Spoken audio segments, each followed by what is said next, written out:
کسی گاؤں میں ایک غریب مولوی رہتا تھا۔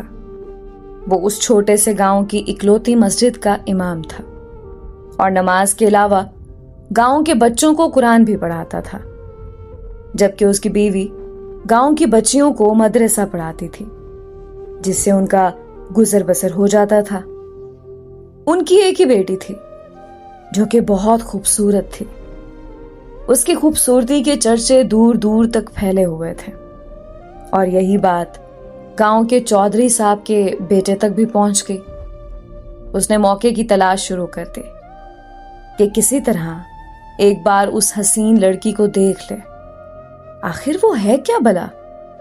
ایک دن وہ مولوی صاحب کے گھر چلا گیا کہ کچھ نیاز وغیرہ دینے کے بہانے مولوی کی بیٹی کا دیدار ہو جائے گا، اور اس طرح وہ اپنے مقصد میں کامیاب ہو گیا۔ جب امام صاحب مسجد میں نماز پڑھا رہے تھے تو اس نے دروازے پر دستک دی اور مولوی کی بیٹی کی آواز آئی، کون؟ اس نے کہا کہ اس کے پاس کچھ سامان ہے جو چودھری صاحب نے بھیجا ہے، وہ لے لیں۔ لڑکی نے کہا کہ آپ دروازے میں رکھ دیں، میں اٹھا لوں گی۔ اس نے سامان رکھا اور وہیں انتظار کرنے لگا۔ جب لڑکی نے سمجھا کہ سامان رکھنے والا چلا گیا ہے تو اس نے سامان اٹھانے کے لیے دروازہ کھولا تو اس لڑکے نے اسے دیکھ لیا، دیکھا ہی نہیں بلکہ اس پر عاشق ہو گیا اور وہیں اپنا دل دے بیٹھا۔ لڑکا گھر آیا اور ضد پکڑ لی کہ اس نے شادی کرنی ہے تو مولوی کی بیٹی سے ہی کرنی ہے۔ چودھری صاحب اس رشتے کے حق میں نہیں تھے۔ انہوں نے بیٹے سے کہا کہ میں جا کر مولوی صاحب سے بات کرتا ہوں۔ چودھری صاحب آئے اور مولوی سے کہا کہ میرا بیٹا شراب پیتا ہے، جوا کھیلتا ہے اور ہر برائی ہے اس میں اپنے بیٹے کے لیے آپ کی بیٹی کا رشتہ مانگنے آیا ہوں۔ اگر آپ انکار کریں گے تو میں ہنسی خوشی چلا جاؤں گا، یہ نہ سوچنا کہ میری ناراضگی آپ کی زندگی میں کوئی خلل ڈالے گی۔ اب ظاہر سی بات ہے مولوی صاحب نے انکار ہی کرنا تھا۔ چودھری صاحب گھر گئے اور بیٹے سے کہا کہ مولوی نے انکار کر دیا ہے اور اب دوبارہ کبھی اس کی گلی میں نظر نہ آنا۔ لیکن لڑکے کو بہت غصہ آیا۔ اتنی دولت، عزت اور شہرت کے باوجود مولوی نے رشتہ کیسے ٹھکرا دیا؟ میں ضرور انتقام لوں گا۔ اور اس نے دل میں انتقام کی ٹھان لی۔ ادھر مولوی صاحب کی بیٹی بیمار ہو گئی اور اس کے پیٹ میں درد شروع ہو گیا۔